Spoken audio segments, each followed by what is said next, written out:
भारत माता की, भारत माता की। भारतीय जनता पार्टी के नवीन अध्यक्ष माननीय नितिन नबीन जी, हमारे पूर्व अध्यक्ष जेपी नड्डा जी, भाजपा परिवार के अन्य सभी वरिष्ठजन, देश भर से आए कार्यकर्ता साथी, देवी और सज्जनों, सर्वप्रथम माननीय नितिन नबीन जी को दुनिया के सबसे बड़े राजनीतिक दल का अध्यक्ष चुने जाने पर बहुत बहुत बधाई देता हूं, बहुत बहुत शुभकामनाएं देता हूं। बीते कई महीनों से संगठन पर्व यानी कि पार्टी का छोटी सी इकाई से लेकर के राष्ट्रीय अध्यक्ष चुनने की एक व्यापक प्रक्रिया 100% लोकतंत्र तरीके से भारतीय जनता पार्टी के संविधान के स्पिरिट को और उसमें बताई गई हर बात को ध्यान में रख करके लगातार चल रही थी। आज उसका विधि पूर्वक समापन हुआ है। संगठन पर्व का ये विशाल आयोजन भारतीय जनता पार्टी की लोकतांत्रिक आस्था, संगठनात्मक अनुशासन और कार्यकर्ता केंद्रित सोच का प्रतीक है। मैं देश भर के कार्यकर्ताओं का इस प्रक्रिया को सफल बनाने के लिए बहुत बहुत अभिनंदन करता हूं। साथियों, बीते 1-1.5 वर्षों में डॉक्टर श्यामा प्रसाद मुखर्जी की 125वीं जयंती का पर्व, अटल जी की 100वीं जन्म जयंती, राष्ट्रीय स्वयंसेवक संघ के 100 वर्ष, ऐसे महापर्व हम मनाते रहे हैं। ये वो प्रेरणाएं हैं जो देश के लिए जीने के हमारे संकल्प को और मजबूत करती है। हमारा नेतृत्व परंपरा से चलता है, अनुभव से समृद्ध होता है और जनसेवा, राष्ट्र सेवा के भाव से संगठन को आगे बढ़ाता है। साथियों, अटल जी, आडवाणी जी और मुरली मनोहर जोशी जी के नेतृत्व में बीजेपी ने शून्य से लेकर शिखर तक का सफर देखा है। इस सदी में वेंकैया नायडू जी और नितिन गडकरी जी सहित हमारे कई वरिष्ठ साथियों ने संगठन को विस्तार दिया है। राजनाथ जी के नेतृत्व में पहली बार बीजेपी ने अपने दम पर पूर्ण बहुमत हासिल किया। फिर अमित भाई के नेतृत्व में देश के अनेक राज्यों में भाजपा की सरकारें बनी। लगातार दूसरी बार केंद्र में बीजेपी की सरकार बनी। फिर जेपी नड्डा जी के नेतृत्व में भाजपा पंचायत से लेकर पार्लियामेंट तक और सशक्त हुई। केंद्र में लगातार तीसरी बार भाजपा एनडीए की सरकार बनी। मैं पूर्व के सभी अध्यक्षों का उनके अमूल्य योगदान के लिए देश के कोटि कोटि कार्यकर्ताओं की तरफ से और मेरी तरफ से बहुत बहुत अभिनंदन करता हूं।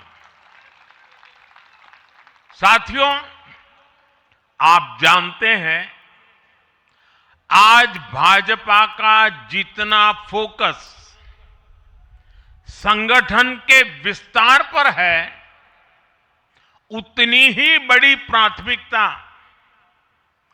कार्यकर्ता के निर्माण की भी है। भाजपा एक ऐसी पार्टी है जहां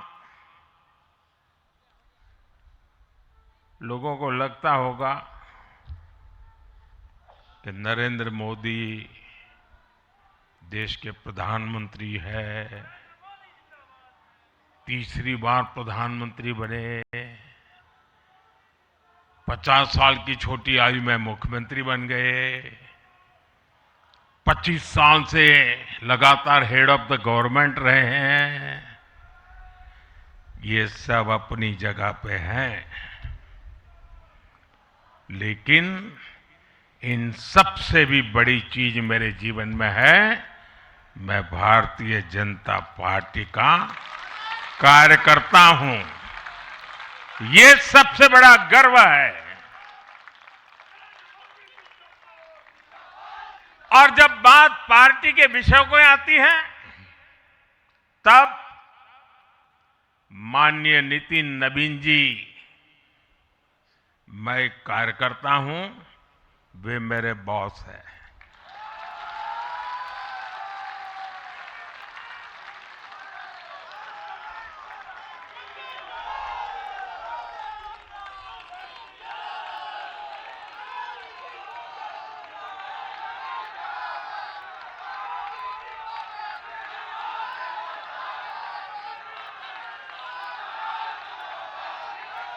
अब माननीय नितिन नवीन जी हम सभी के अध्यक्ष हैं।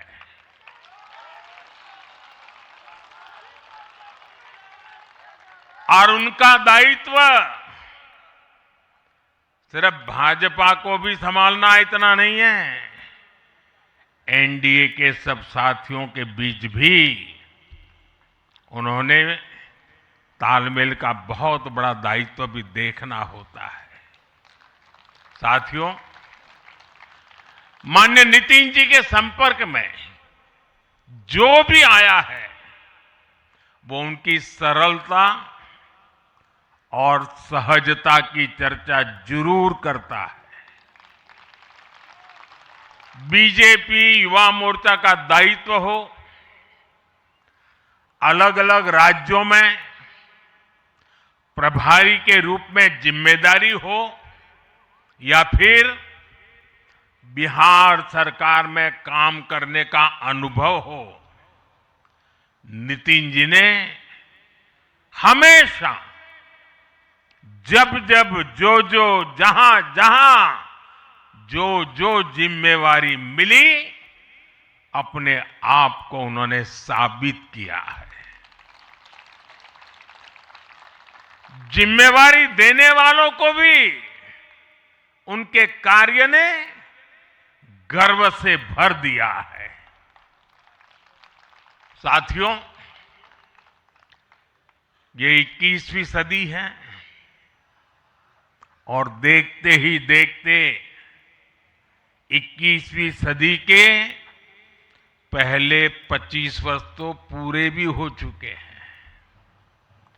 आने वाले 25 वर्ष बहुत महत्वपूर्ण है। ये वो कालखंड है जब विकसित भारत का निर्माण होना है और होना तय है।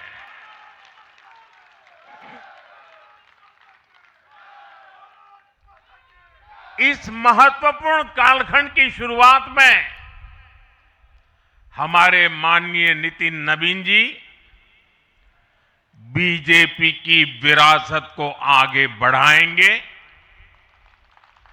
मैं आजकल के युवाओं की भाषा में कहूं तो नितिन जी खुद भी एक प्रकार से मिलेनियल है।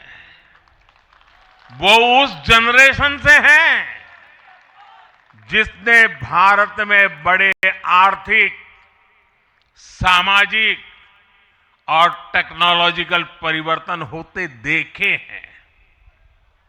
वो उस जनरेशन से हैं जिसने बचपन में रेडियो से सूचनाएं पाई और आज एआई के भी एक्टिव यूजर है।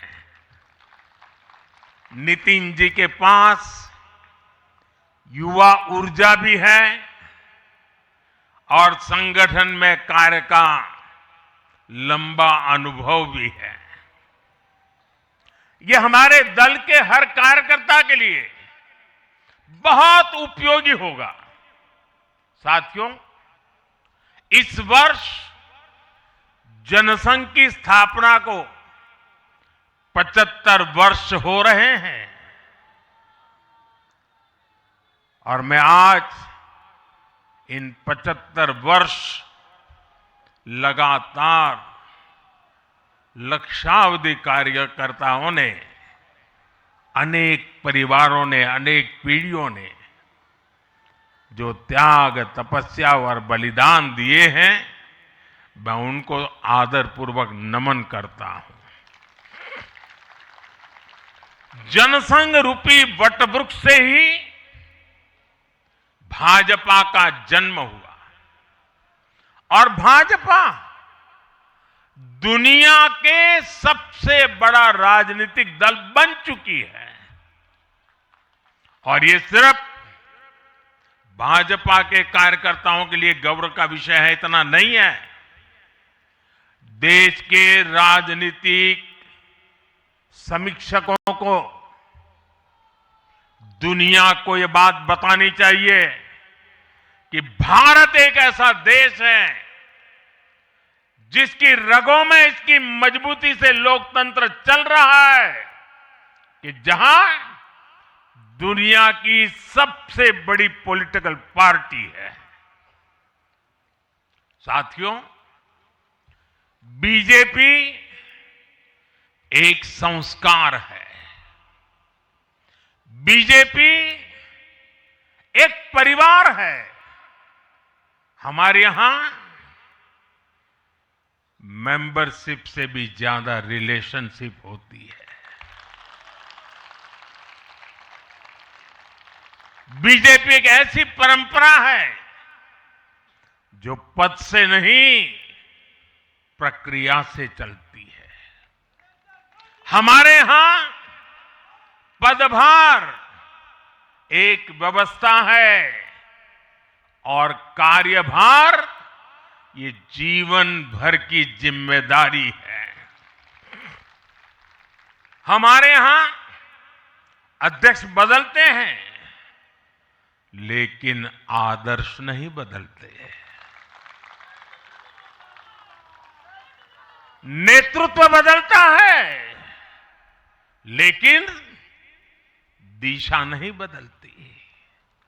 साथियों, भाजपा का स्वरूप नेशनल है। भाजपा का स्पिरिट नेशनल है, क्योंकि हमारा जुड़ाव लोकल है। हमारी जड़ें जमीन के नीचे गहरी है। इसलिए भाजपा रीजनल एस्पिरेशन को प्लेटफॉर्म देती है, उन्हें नेशनल एम्बिशंस का आधार बनाती है। और इसलिए आज देश के कोने कोने के लोग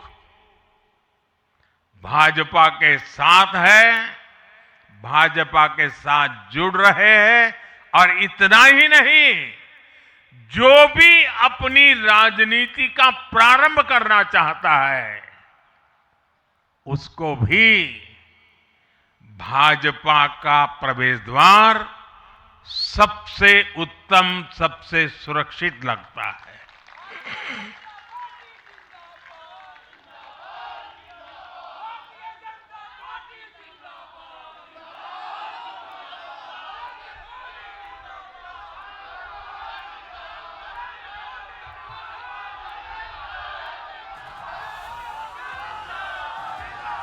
साथियों, जनता जनार्दन की सेवा ये हमारे लिए हमेशा सर्वोपरि रही है। हमने सत्ता को सुख का नहीं, बल्कि सेवा का माध्यम बनाया है। इसलिए भाजपा पर जनता का विश्वास निरंतर मजबूत होता गया है। अगर बीते 11 वर्षों की ही बात करें तो भाजपा की यात्रा जन विश्वास अर्जित करने की अद्भुत यात्रा रही है। बीते 11 वर्षों में बीजेपी ने हरियाणा, असम, त्रिपुरा और ओडिशा में पहली बार अपने सामर्थ्य से सरकार बनाई। पश्चिम बंगाल और तेलंगाना में भाजपा जनता की एक बड़ी आवाज बनकर उभरी है। अक्सर होता यह है कि लंबे कार्यकाल के बाद सरकारों के लिए टिके रहना मुश्किल होता है, लेकिन बीजेपी ने इस ट्रेंड को भी तोड़ दिया है। गुजरात हो, मध्य प्रदेश हो, महाराष्ट्र हो, बिहार हो, इन सभी राज्यों में कई कार्यकाल के बावजूद बीजेपी पहले से भी बड़े जनादेश के साथ सरकार में लौटी है। साथियों, बीते 1.5-2 वर्षों में तो भाजपा पर जनता का भरोसा और मजबूत हुआ है। विधानसभा हो या स्थानीय निकाय, बीजेपी की स्ट्राइक रेट अभूतपूर्व रही है। इस दौरान देश में 6 राज्यों में विधानसभा चुनाव हुए हैं। इनमें से 4 चुनाव बीजेपी एनडीए ने जीते हैं। साथियों, आज भाजपा सिर्फ संसद और विधानसभा की नहीं, बल्कि नगर पालिकाओं और नगर निगमों में भी पहली पसंद है। और इसका ताजा उदाहरण अभी हमारा महाराष्ट्र है। हाल में जो मेयर और पार्षदों के चुनाव परिणाम सामने आए, अभूतपूर्व है। बीजेपी महाराष्ट्र के स्थानीय निकायों में नंबर 1 पार्टी बनी है। कुल 29 में से 25 बड़े शहरों की जनता ने बीजेपी एनडीए को चुना है। कुल जितने पार्षद जीते हैं, उनमें से 50% बीजेपी के हैं। ऐसे ही केरला में भी आज बीजेपी के करीब 100 पार्षद हैं। केरला की राजधानी तिरुअनंतपुरम की जनता ने मेयर चुनाव में 45 साल बाद लेफ्ट से सत्ता छीनी और भाजपा पर भरोसा किया। मुझे पूरा विश्वास है कि आने वाले विधानसभा चुनावों में भी लोग केरला में बीजेपी को अवसर जरूर देंगे। साथियों, बीजेपी निरंतर जीत रही है, उसका विस्तार हो रहा है। ये निश्चित तौर पर हम सभी के लिए गर्व का विषय है, लेकिन हम ये सभी के लिए बहुत बड़े दायित्व का बोध भी है और दायित्व बोध का समय भी है। कभी भाजपा ने पार्टी विद अ डिफरेंस के रूप में अपनी यात्रा शुरू की थी। आज बीजेपी पार्टी ऑफ गवर्नेंस भी है। देश ने के आजादी के बाद शासन के अलग अलग मॉडल देखे हैं। कांग्रेस के परिवारवाद का मॉडल, लेफ्ट का मॉडल, क्षेत्रीय दलों का मॉडल, अस्थिर सरकारों का दौर, ये सब मॉडल देख चुका है। लेकिन आज देश स्थिरता, सुशासन और संवेदनशीलता वाला भाजपा का विकास मॉडल देख रहा है। साथियों, ये भाजपा ही है जिसने सामाजिक न्याय के नारे को सच्चे स्वरूप में जमीन पर उतारा है। हमने गरीब कल्याण की योजनाओं को सरकारी फाइलों से निकालकर गरीब के घर तक पहुंचाया है। साथियों, मैं आपको कुछ उदाहरण देता हूं।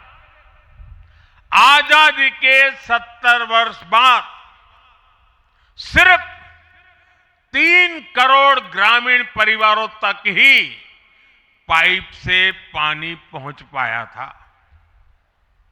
माताओं बहनों की पीड़ा, पानी के लिए उनके संघर्ष की सूध लेने वाला कोई नहीं था।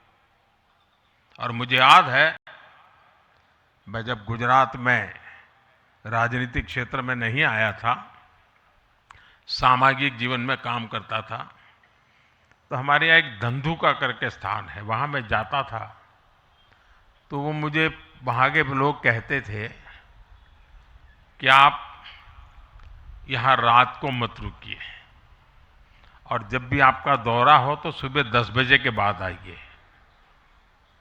नॉर्मली मेरा नेचर रहता था कि हर नए स्थान पर जात के रात को रुकूं, कार्यकर्ताओं से मिलूं, लेकिन धंधुका वाले मना करते थे।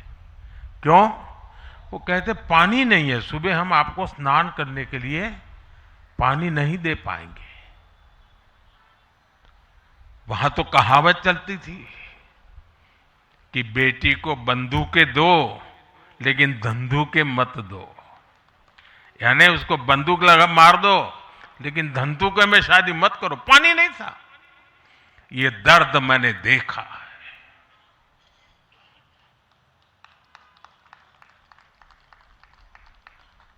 मैं धरती की सच्चाई से जुड़ा था। माताओं बहनों की पीड़ा अपनी आंखों के सामने देखी थी और तब हम जल जीवन मिशन लेकर आए और सिर्फ 5-6 साल में 12 करोड़ से ज्यादा परिवारों को नल से जल की सुविधा से जोड़ा।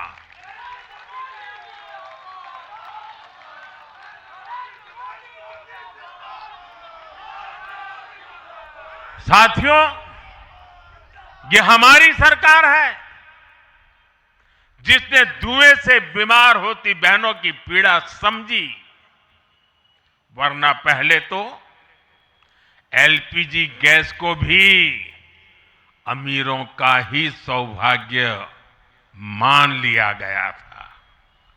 भाजपा ने पूरी संवेदनशीलता के साथ हर घर को एलपीजी गैस कनेक्शन से जोड़ने का अभियान चलाया।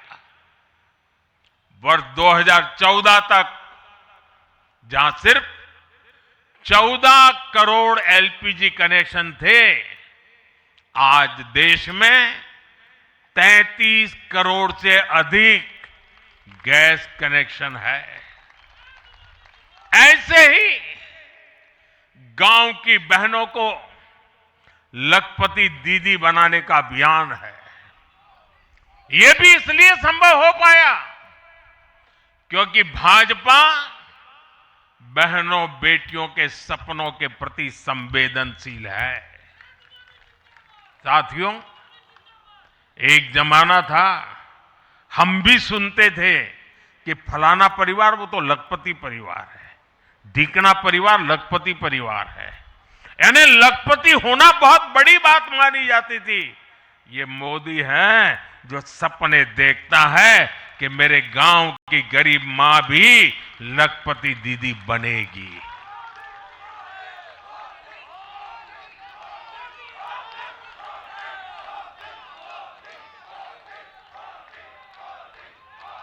साथियों, दशकों तक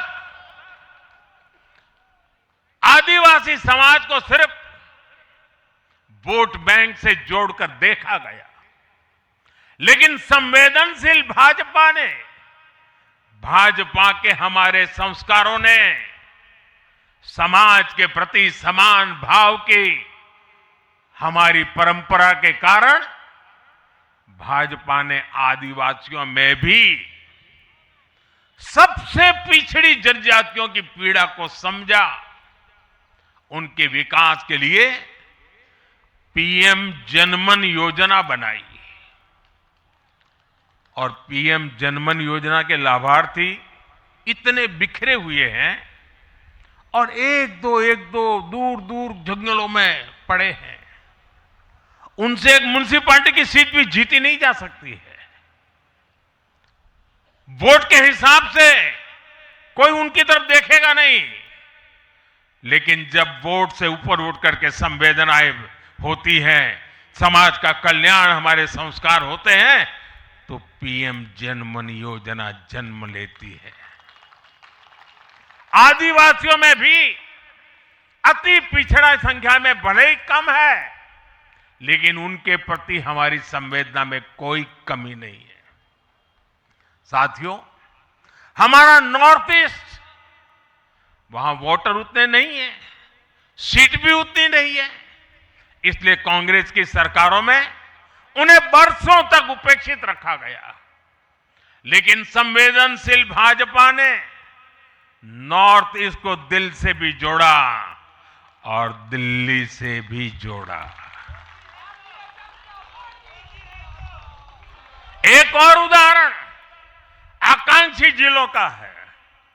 हमारे देश में 100 से अधिक जिले ऐसे थे जिनको कांग्रेस सरकारें पिछड़ा घोषित करके भूल गई थी। इन जिलों को पनिशमेंट पोस्टिंग के लिए इस्तेमाल किया जाता था, यानी जिन अधिकारियों को सजा देनी होती थी तो उन्हें वहां भेजा जाता था। हमारी भाजपा सरकार ने इन जिलों को आकांक्षी जिले घोषित किया और प्राथमिकता के आधार पर इनके विकास के लिए काम किया। आज ये आकांक्षी जिले विकास के कई पैरामीटर्स पर अन्य जिलों से बेहतर प्रदर्शन कर रहे हैं, राज्य की एवरेज की बराबरी आकर के खड़े हो गए। साथियों, भाजपा का मंत्र है पिछड़ों को प्राथमिकता, पिछड़ों को प्राथमिकता। जिनकी किसी ने सूद नहीं ली, हमने उनकी साधना की है, जिनको किसी ने पूछा नहीं, मोदी ने उन्हें पूजा है। हमारी कार्य संस्कृति सर्वसमावेशी है, सर्वांगीण है, सर्वस्पर्शी है, सर्वहितकारी है, सर्व कल्याणकारी है। और ये कार्य संस्कृति गरीब को समान अवसर देने वाली है, गरीब को सशक्त करने वाली है। इसी वजह से सिर्फ एक दशक में 25 करोड़ लोगों ने गरीबी को पराजित किया है। और ये 25 करोड़ लोग कौन हैं? इनमें सबसे अधिक दलित, पिछड़े और आदिवासी परिवार है। साथियों, बीते वर्षों में जन विश्वास की जो पूंजी हमने अर्जित की है, उस भरोसे को कायम रखना बहुत बड़ी जरूरत है। देश की जनता 2047 तक विकसित भारत बनाने के लिए संकल्पित है। इसलिए बीते 11 वर्षों में रिफॉर्म्स की जो यात्रा हमने शुरू की है, वो अब रिफॉर्म एक्सप्रेस बन चुकी है। हमें राज्यों के स्तर पर, शहर की इकाइयों के स्तर पर, जहां भी भाजपा एनडीए सरकारें हैं, वहां रिफॉर्म्स की गति तेज करनी है। भाजपा सिटी गवर्नेंस का भी एक नया मॉडल देश के सामने प्रस्तुत कर रही है। इस लक्ष्य के साथ हम आगे बढ़ना चाहते हैं। साथियों, जब हम सत्ता में नहीं भी थे, तब भी हम अपने मूल आदर्शों से कभी नहीं भटके। हम राष्ट्र प्रथम के भाव से, नेशन फर्स्ट के भाव से डटे रहे,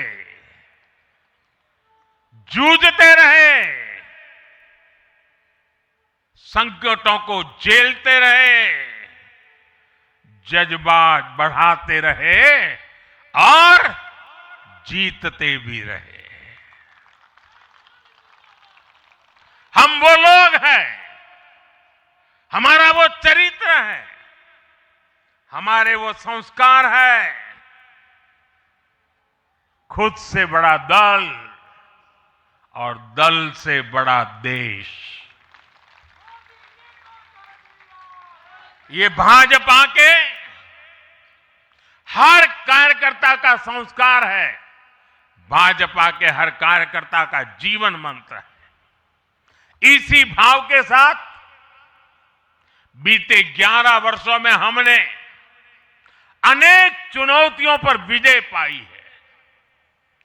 जम्मू कश्मीर से आर्टिकल 370 की दीवार गिराना हो, 3 तलाक के खिलाफ कानून बनाना हो, इनको कभी असंभव माना जाता था।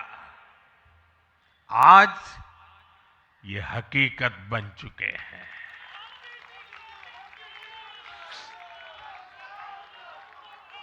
आज देश में माओवादी आतंक भी अपनी अंतिम सांसें गिन रहा है। साथियों, आगे भी हमें हर चुनौती का पूरे सामर्थ्य से सामना करना है।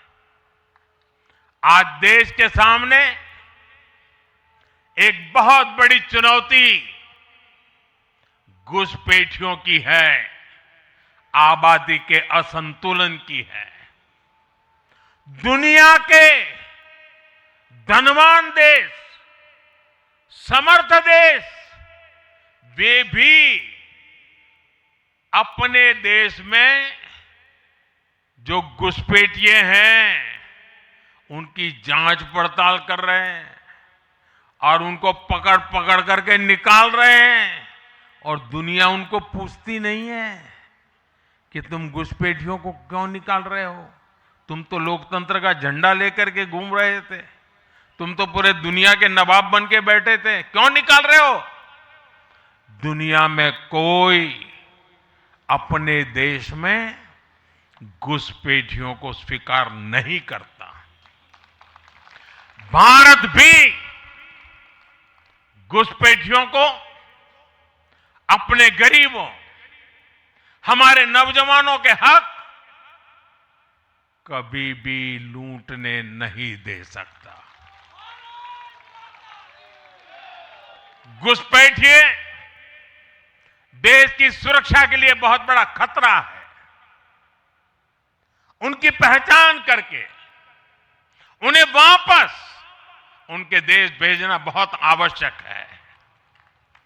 इसके अलावा ऐसे राजनीतिक दल जो वोट बैंक की राजनीति में घुसपैठियों को बचा रहे हैं या उन्हें कवर दे रहे हैं, उन्हें हमें पूरी शक्ति से जनता के सामने बेनकाब करना ही होगा, उनको एक्सपोज करना ही होगा। साथियों, एक और बड़ी चुनौती अर्बन नक्सल की भी है। अर्बन नक्सल का दायरा इंटरनेशनल हो रहा है और यहां अर्बन नक्सल की बड़ी चतुराई होती है। ये यहां मीडिया वाले इतने बैठे हैं ना, अगर साल में एकाध बार भी अगर मोदी की किसी अच्छी चीज को उन्होंने ट्वीट कर दिया या टीवी पे बोल दिया या अखबार में लिख दिया तो उस पत्रकारी तो ऐसी फजेत कर देते, उसके पीछे ऐसे पड़ जाते हैं, उसको अछूत बना देते हैं, भविष्य में वो कभी बोल ना सके ऐसा कर देते हैं। ये अर्बन नक्सल की स्टाइल है। हमको भी सालों तक ऐसा अछूत बना के रख दिया पूरे देश में भाजपा को। अब देश समझ गया है अर्बन नक्सलों के कारनामे। भारत को नुकसान पहुंचाने के लिए अर्बन नक्सली लगातार